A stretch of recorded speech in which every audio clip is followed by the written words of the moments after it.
Hey folks, welcome back. My name is Cyrus Davis, and today I'm going to be talking about the Roaring Moon EX with Pecharunt deck. So, one of the Poison Donk decks in the format. As you can see on the board on the screen, we are trying to use the Baby Pecharunt, Brute Bonnet, Ancient Booster, Perilous Jungle combo to donk Pokemon with 80 HP or less, going first. Of course, we do play alternative routes for winning the game when we don't hit the donk, but it is nice to be able to include that package in here. And honestly, this package is pretty powerful even in games where you don't donk, just for having an easy way to initiate the prize trade while playing around cards like Fezandipiti. I think this deck is certainly not my playstyle. This isn't the kind of deck that I typically tend towards.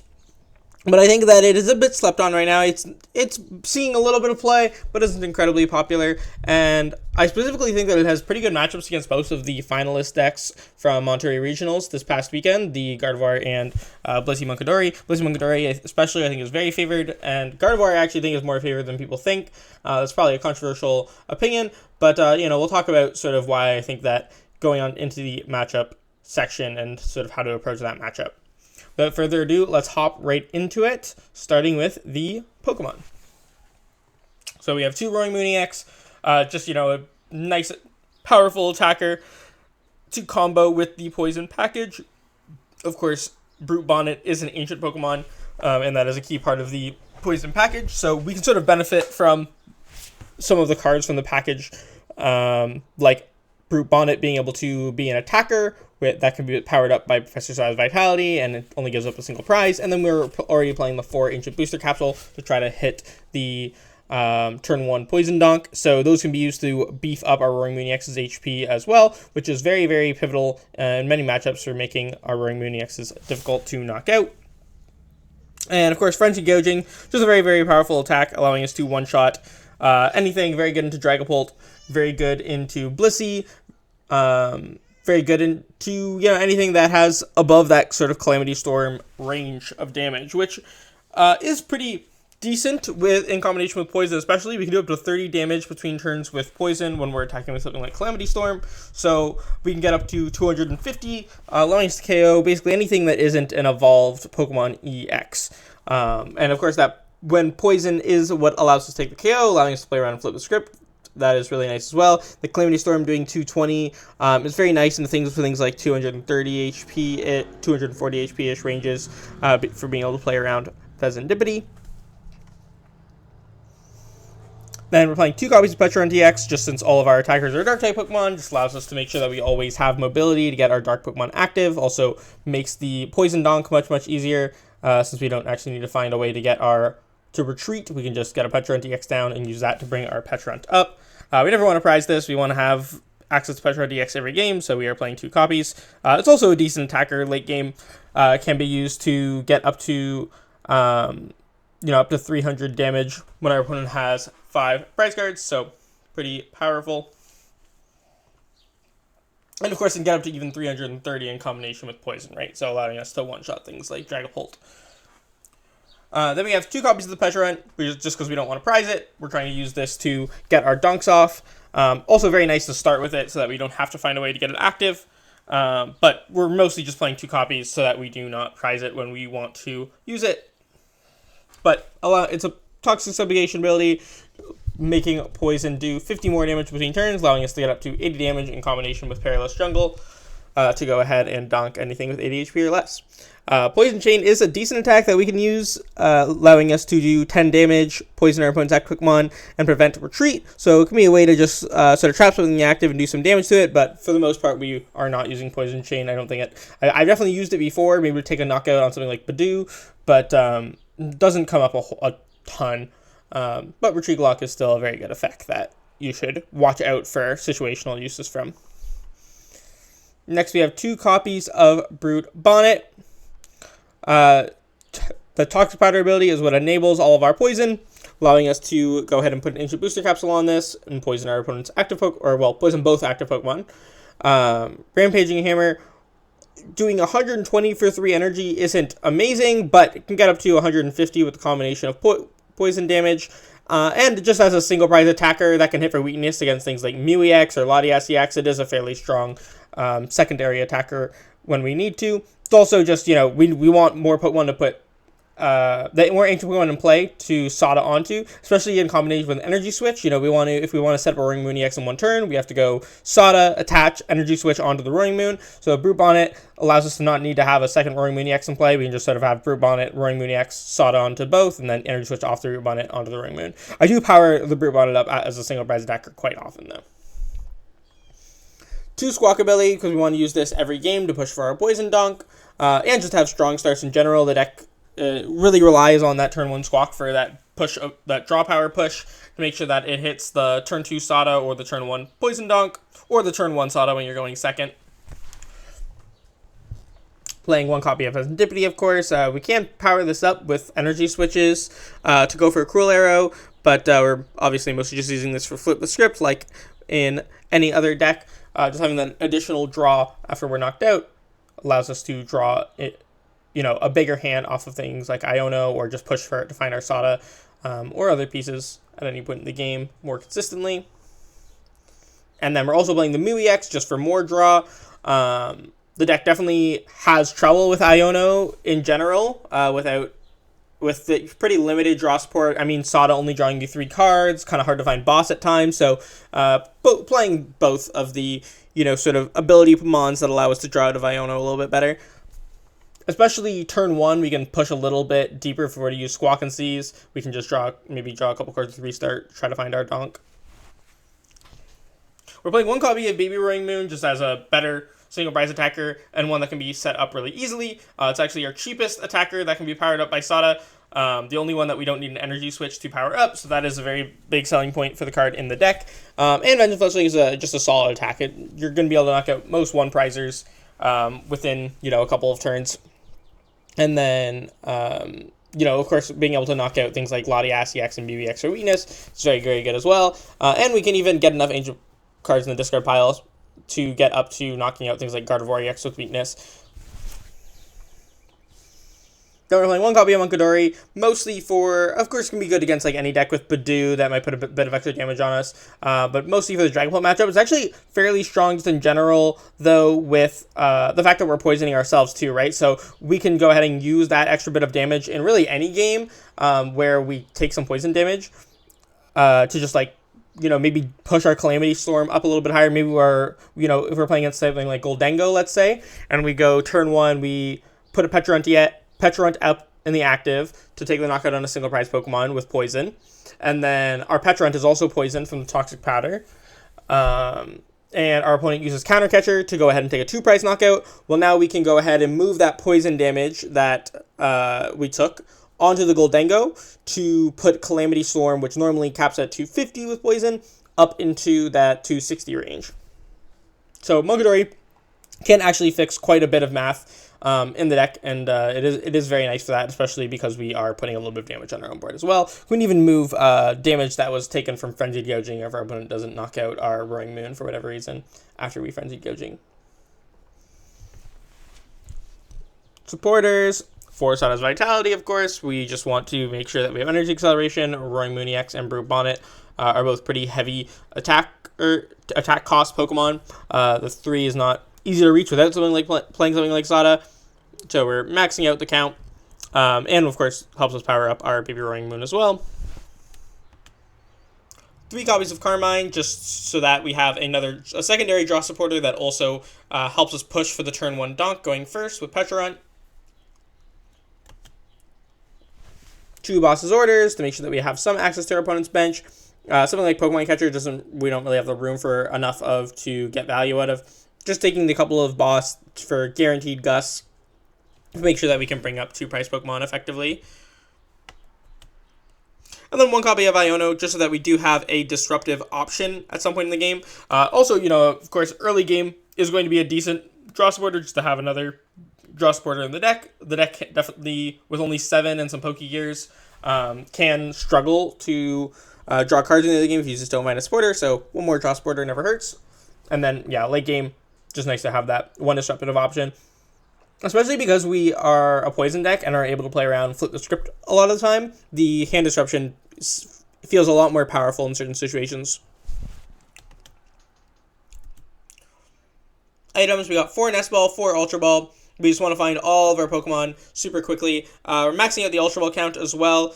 Not just because we want to find all of our Pokemon turn 1, and we want to, we need to find Pecharunt, Brute Bonnet, and, potentially Squawkabilly or Pecharunt EX, maybe even if we're going second, even find like a Roaring Moon to Sada onto. So we want to find lots of Pokemon very quickly. But we also want to get our Dark Energy into the discard pile for Sada, so Ultra Ball helps a lot with that as well. 3 copies of Earthen Vessel, just to search out our Dark Energy. I was playing with 4, and it definitely did feel like overkill a little bit. I felt like I wasn't really having... It's like, not only was I not having trouble finding Dark Energy, I was finding more than I needed. So 3 Vessel is I'm very happy with. I think that definitely want to be able to thin out your Dark Energy quickly and get them in the discard pile quickly for Sada's Vitality, but more Vessels. The 4th is not super necessary in comparison to other cards. 3 copies of Energy Switch. Like I said, in order to get a Roaring Moon EX set up in 1 turn, which is something that we really want to be able to do, we do need to Energy Switch off of our second Ancient Pokemon onto the Roaring Moon, and then attach after Sada. And also, Energy Switch also allows us to just set up our Pecharunt EX as an attacker in the late game, or get an energy onto our Munkidori so that we can start using Adrenabrain with it. So lots of other uses for Energy Switch in the deck as well. 3 copies of Pokégear. We want to be able to find our Sada as consistently as possible, and then of course we want to be able to find our Carmine turn 1 to dig for the Donk, and then having some more access to our boss and Iono's late game is also great. Honestly, this 4th Pokégear is like one of the cards. If I had a spot, that's probably like the first consistency card I would add if I just want another consistency card, but 3 has definitely felt like enough. 2 copies of Night Stretcher, just to have some decent recovery. We do discard a lot of cards early on when we're trying to find all of our pieces with Ultra Ball, Squawkabilly, and Earthen Vessel, or our Carmines, just sort of dumping through the deck. We want to make sure that we are able to recover things. We do play only like 7 Dark Energy, so not a super huge count. Want to be able to recover those as well. Recover our Fezandipiti if it gets knocked out. Recover Pecharunt if we prize one and want to use it again, or same with Brute Bonnet. Same with our Roaring Moon EXs, honestly, since we're only playing 2 copies of those as well. Munkidori is something that our opponent can target down and we might want to get back, so Night Stretcher are pretty important to have a couple copies of in the deck. 1 copy of Pal Pad, Pal Pad pretty just strong in any Sada deck in general. We want to be able to Pal Pad some Sadas back in so that we could have a higher chance of drawing into what we need off of Iono, or, we're only playing 2 copies of Boss, we might want to get those back, we might want to reuse an Iono of our own, so Pal Pad pretty important in a deck with, just a hyper-aggressive deck like this one that is going to discard a lot of cards that we might want for later. When we are playing the Secret Box as the A-Spec, just to have the best starts possible. Secret Box pretty much always is going to find us what we need on a given turn, whether we need to find the boss to get a Gus, or we need to find our Sada Energy Switch combo. It allows us to do that. It gets a Roaring Moon set up in 1 turn, or if we find it on turn 1, it should be able to get us the Donk off pretty consistently. So Secret Box, just the most powerful A-Spec in the deck. Pretty much whenever you draw it, it will find you exactly what you need on the given turn. There isn't a lot of times where I find that Secret Box can't find you everything that you're looking for that turn. So it's pretty much just an instant out to whatever play you were trying to make. Then Stadiums, Tools, and Energy. We have 4 copies of Perilous Jungle, just the max count, both for Calamity Storm damage and for making sure that we hit the Pecharunt Donk as consistently as possible. 4 copies of Ancient Booster Energy Capsule, allowing us to both find the Brute Bonnet, Toxic Powder as consistently as possible early game, and honestly it is just very, very strong to be able to Ancient Booster Capsule all of our Roaring Moons over the course of a game. It does make them significantly harder to knock out, especially against Dragapult decks where we, Frenzied Gouging ourselves. Ancient Booster Energy Capsule puts us out of Phantom Dive range after Frenzied Gouging, so it's very, very key for that. Helps the all of our Ancient Pokemon stay healthier. It can be good on a Baby Roaring Moon as well.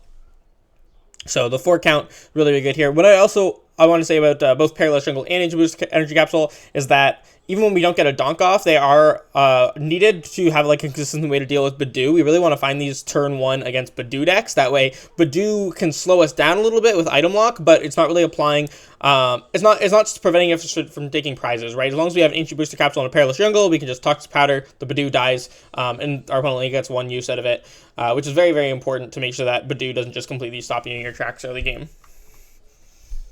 Next, we have 7 copies of Dark Energy.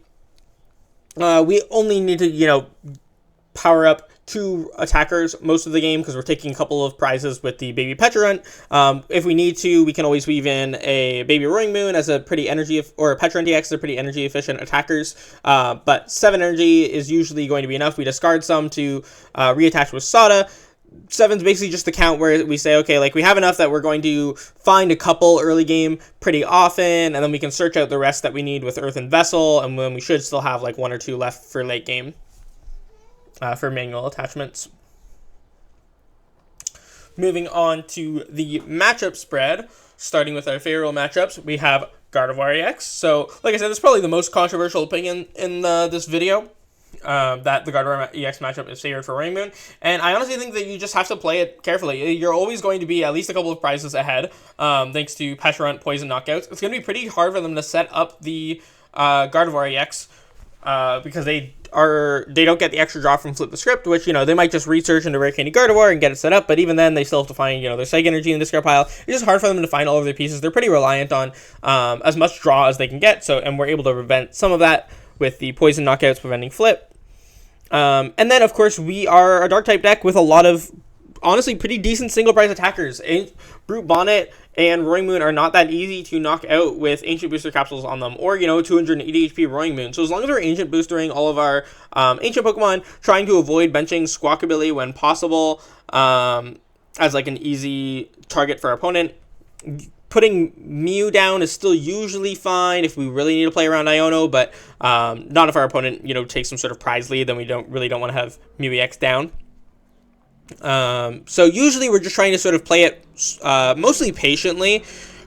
We can, try to reach for the Poison Knockout. A lot of time you can even just Toxic Powder or Badoo if they go for an Itchy Pollen play for a first prize. But we're trying to Sada onto single prize attackers. That way we're trading very efficiently with our opponent throughout the game. They can throw Drifloons and Screamtails at us all they want, as long as if we're able to set up some powerful single prize attackers like Brute Bonnet and Roaring Moon, and then just chase knockouts on Gardevoir or, a Mew EX that our opponent puts down, or just trading with single prizes, we should take the prize lead almost always. So as long as we are trading pretty efficiently, then we should be good. And then, if our opponent does start, trying to Iono us and hit us with 1 prizers and knocking out our 2 prize Pokemon that we've had to put down, as long as we can also find our boss and, target down their Gardevoir EX, then we can still maintain the prize trade that way.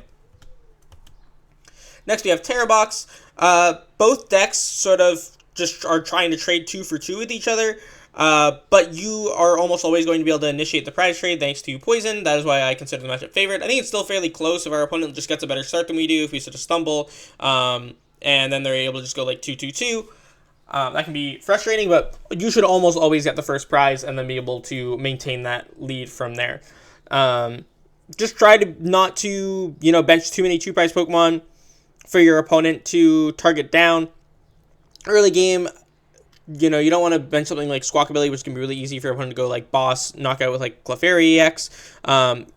If you can get the poison combo off without using Squawkabilly, that's going to be great. Also, remember in all of these matchups that we are against decks that have a lot of 80 HP or less Pokemon, our win percentage is going to be significantly boosted by the amount of times that we can donk them, right?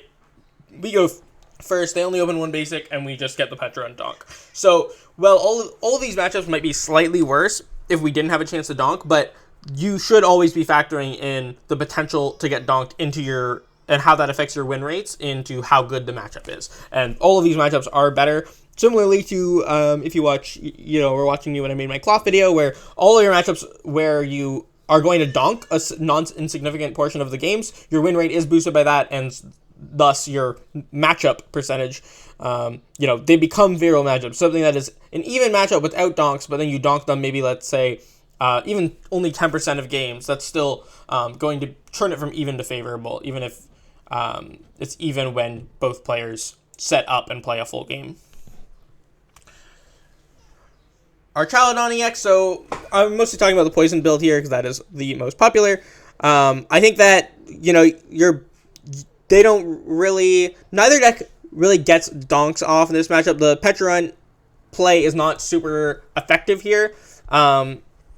But both decks are pretty reliant on benching a lot of 2-price Pokemon. However, if we don't bench more than just like maybe one Squawkabilly to help us get set up and then some Roaring Moons, if we don't bench too many Pokemon that can be easily knocked out by a Metal Defender, it's pretty hard for them to maintain prize trade, right? Like, we can pretty easily, you know, chase down Latias or Squawkabilly or Mew or Fezandipiti and just Calamity Storm them for 2 prize cards, have a 280 HP Roaring Moon, and that's not going to be easy for our opponent to knock out at all. Even with with Poison and Binding Mochi, they're only going to be doing up to 270 damage because only 260 damage because we aren't going to be affected by Poison if we have the Ancient Booster Capsule on us, right? So it's actually pretty difficult for an Charladon EX to knock out a Roaring Moon EX, especially a Roaring Moon EX with an Ancient Booster Capsule, allowing us to have a pretty significant advantage there in just targeting down their 2-price Pokemon that we can knock out with Calamity Storm, having Ancient Booster Capsules that we stay at full HP, and are out of Metal Defender range, and then, you know, we can always Frenzied Gouging on our Charladon EX for our last 2 prize cards, or if we take the prize lead, then we don't even have to stay out of knockout range. As long as we're taking knockouts as well, we're gonna win first, right? So, Blissey EX, this is like a very easy matchup. I mean, they don't one-shot our Roaring Moon EXs ever. They don't even one-shot our Pecharunt EX, and we just, you know, Frenzy Gouging, one-shot their Blissey EXs left and right. They don't even get to trigger cards like EXP Share that they play. They're not really going to get much use out of Munkidori as long as we, you know, don't go poisoning their Pokemon to give them Munkidori access. They don't have any way to put damage on themselves, so as long as we're just using Frenzy Gouging to take one shots, they don't get any use out of Adrena Brain. We're always going to take the first couple of prize cards, almost always at least take the first prize, and then should be able to pretty easily maintain it from there by just one-shotting Blissey's while they can't one-shot you. Of course, they can one-shot you after you've used Strategy Gouging, but that means you always get the first hit. Even matchups, we have Dragapult EX, and this is sort of the, you know, Pult Munkidori, Boundless Pult, whatever you want to call it, Pult with no Dusknoir. This matchup is fairly even because I think that if they set up, it's like definitely unfavored, but of course, like I said, we're factoring in donks here, and with the donks, it brings it back to about 50-50.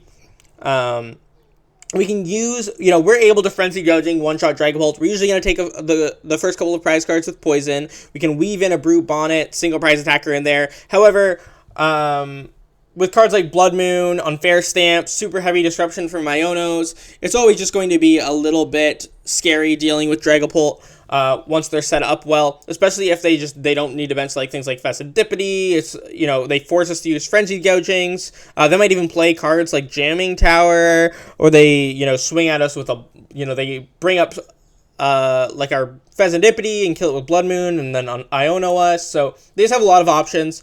It's pretty easy for them to take some multi-prize turns and win the game that way, and capitalize on our deck's sort of natural inconsistencies by using a lot of hand disruption. If we just hit attack every turn and, you know, get our Munkidori set up and are able to keep our Pokemon relatively healthy with Adrena Brain, you're definitely in good shape, and that's sort of our goal.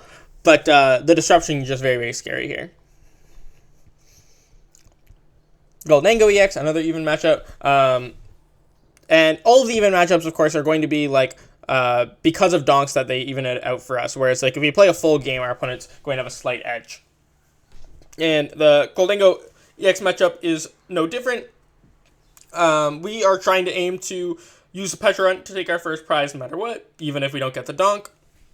But our opponent is just going to be looking for that sort of counter catcher knockout on one of our 2-prize Pokemon in response, and if they get that, then they're going to be able to just pretty easily maintain the 2-prize lead at that point. So that is what we are trying to avoid. We're hoping that they don't find the counter catcher knockout turn 2 after we get a Poison Donk. If we go first, the matchup is a lot better, because we can just sort of get a Poison knockout turn 1, and even if we don't donk, we get to take another Poison knockout turn 2, so we start at 4 prize cards before our opponent can start attacking.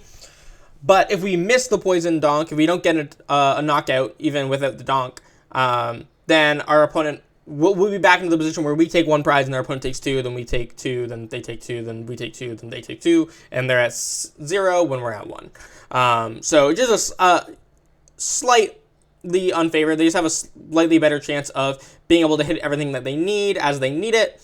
And we really need to like go first and get the turn 1 Pecharunt knockout, whether it's a donk or not, in order to be in a solid position. Or we need them to like miss counter catcher or boss on their second turn. Or just in general, if we can weave in another 1 prizer at some point, then we might be able to try to throw them off later. Joltik box, so this is like the Joltik Pikachu EX Iron Hands EX deck that made top 8 at the regional last weekend. If you don't know what I'm talking about, you should probably just go check out the top 8 list on limitlesstcg.com. Just because I know that this deck might not be super known to everybody. But basically they're using Joltik to set up their Pikachu EX and Iron Hands EX. And this message just comes down to whoever gets, sort of their attackers set up and bossing their opponent's 2 prize card Pokemon first. We aren't going to be donking them very often. Both decks sort of struggle to stream their attackers together or get their attackers set up quickly. We're both, we're using Sada in order to get our Roaring Moon set up, whereas our opponent is using Crispins and the Joltik to try to power up their Pikachu EXs. So either way, both players are sort of, not guaranteed to hit the ways to stream their attackers together every single turn, but our goal is ideally just to be the first one to start attacking, to initiate the prize trade, and then just stream together our 2 prize attackers from there. We don't have to worry about the Pikachu EX ability, of course, because of poison, so that's very nice, but they also, are going to be able to one-shot anything that we put up as long as they keep streaming together the Pikachu EX attacks. So whoever gets the first 2 prize cards here is going to be significantly favored. And then if not, it's just going to be whoever, is missing attacks is going to be on the back foot. Evolutions, the Flareon EX deck, Flareon, Sylveon, whatever you want to call it. We're usually able to get the first prize card here. If we go first, this is sort of very similar to the Goldengo matchup, honestly. Their deck is a little bit less consistent at hitting, like turn 2 counter catcher or boss plus knockout, so that's really good for you. It's very difficult for them to do that, which means that we should usually be able to take the prize lead that way. However, even if they miss the knockout, they, unlike Goldengo, have the potential to use Briar to fix their prize trade with a 3 prize knockout later, right? So even if they miss the boss or counter catcher and just have to knock out your Pecharunt for 1 prize, they can still fix that later by using Briar to take 3 prize cards in 1 turn. So ideally here, you want to like take 1 prize, and then if they take 1 prize back, then you just go 2-2 and then take 1 for your last prize. That way you play around Briar. So try not to go down to 2 prize cards in those situations, and then you should be fine. It's our deck again like has some natural inconsistencies at times. We might miss attacks here and there, which makes the matchup more even, or we might miss the turn 1 Pecharunt, which also is going to make the matchup more even. Next, we have Terapagos Bouffalont. So, obviously, we don't really struggle to knock out Pokemon through the Bouffalont, thanks to the Frenzied Gouging. And if we manage to get Calamity Storm knockouts on things like Latias or Volcanion or Fezandipiti at any point, and we have an Ancient Booster Capsule on our Roaring Moon, our opponent won't be able to one-shot the Roaring Moon, so they're going to have to find bosses around for other things. We also, of course, can donk. They play a lot of 80 HP Pokemon with 80 HP Pokemon or less that are going to end up in their active spot. We're usually going to be able to take the prize lead that way. Their deck is also very good at just streaming together boss plus unified beatdown to knock out 2 prize Pokemon like Squawkabilly, Mew, Fez, and Pecharunt DX though, and with our reliance on 2 prize Pokemon, there will be a lot of opportunities for them to do so. So that is why the matchup is still fairly even though we have even though our Pokemon are sort of beefier and we're able to take easy knockouts, they also are just really good at gusting around our Roaring Moon EX to take the easy 2 prize knockouts on our support Pokemon. And, they might not always have to bench Pokemon that are in Calamity Storm range, which just forces us to Frenzied Gouging, which means it's going to be a lot easier for them to take knockouts. Unfavorable matchups, we have Dragapult Dusknoir. So, obviously, it plays very similarly to the other Dragapult matchup. However, Dusknoir provides them a lot more options. They can use Dusclops and Dusknoir to get Phantom Dive knockouts even with our Ancient Booster Capsules, or just, Dusknoir just knocks us out after our Frenzy Gouging in general, even with an Ancient Booster Capsule attached. So Dusknoir just adds another level of complexity to this matchup that makes it pretty awkward for us, especially if we do like miss our early game setup and they slow us down with Badoo, and we aren't able to like knock out the Badoo because we don't find Booster Capsule or Ichipon or Perilous Jungle or Pecharunt. If we're missing any piece to get like consistent Badoo knockouts, then they can just set up like multiple Dusknoirs behind the Badoo, set up their Dragapult, and then go in for like a 4-prize turn with their first attack, and unfair stamp us, which is just always going to put us in a very, very bad spot. Last, we have Raging Bolt DEX. Both decks play fairly similarly, similar to the Pikachu EX deck matchup. We're both just going to be trying to take 2-prize knockout, to take the 2-prize lead and then maintain it very easily from there. The problem in this matchup is that our opponent plays Prime Catcher, and we do not. And they also just are generally a lot more consistent. They don't need to hit an energy switch to power up their attackers. Raging Bolt only is a 2-energy attack. We do need to have Poison in order to actually knock out the Raging Bolt with Calamity Storm, so otherwise we're going to have to use Frenzied Gouging, which also could prevent other issues if our opponent decides to use like Slitherwing to try to throw for a prize trade, which is also going to be really annoying if they do pull off a Slitherwing knockout on Fezandipiti or Pecharunt EX. They can even potentially do it twice if we have to boss around the Slitherwing to maintain our prize trade. So we're both trying to do the same thing, but they just have more options and are much, much better at it. So, if we can just hit get the first 2 prize cards, maybe with Pecharunt taking, 2 prizes in a row by going first, and then we're able to just keep finding, like, boss on other 2-prize Pokemon or easily stream together Roaring Moon EX attacks, we are going to be fine. However, they're just more likely to hit all of their pieces consistently. That's everything, though. I think that, having a bad Dragapult Dusknoir matchup is, of course, and a bad Raging Bolt matchup are both problems, and is what keeps the deck from being, like tier 1. I'd say it's probably like a tier 2 archetype, but the Gardevoir matchup and the Blissey Munkidori matchup and the Terrorbox matchup, I mean, all 4 of these favorable matchups, these are all still very meta-relevant decks. So if you can dodge maybe Polt Noir, which didn't do as well at Monterey Regionals last weekend, and Raging Bolt, which I don't think is like an amazing deck in general, or, both of those matchups are unfavorable, but I don't think they're, like, super unfavorable. Like, these are not unwinnable matchups. They may be, like, 40-60. Especially if you know how to play the matchup better than your opponent, you're going to be able to win these matchups a lot of the time. So, I do think the deck is a fairly strong choice. I think, especially if you are just someone who likes aggressive decks, like Raging Bolt, Roaring Moon, Miraidon EX, if that is your playstyle historically, this is the best deck of that playstyle, in my opinion. I think this is better than Raging Bolt. I think this is better, I'm not 100%, I haven't played enough of the Joltik deck yet to say confidently that this is better than it, but I do think that it is definitely more consistent. And the Pecharunt, or maybe not necessarily more consistent the right word, but the fact that you have, like, better single prize attacking options and you have the poison package just offers more options. So I like the deck a lot right now. I think that it is the best aggressive deck, in my opinion, for the current meta. And especially if you're just trying to counter all of the Gardevoir EX going around right now, this is a very strong choice. I hope that you enjoy playing this. If you want to check out any of my other content or my socials, my link tree will be in the description below. Have a great day. Thank you for watching.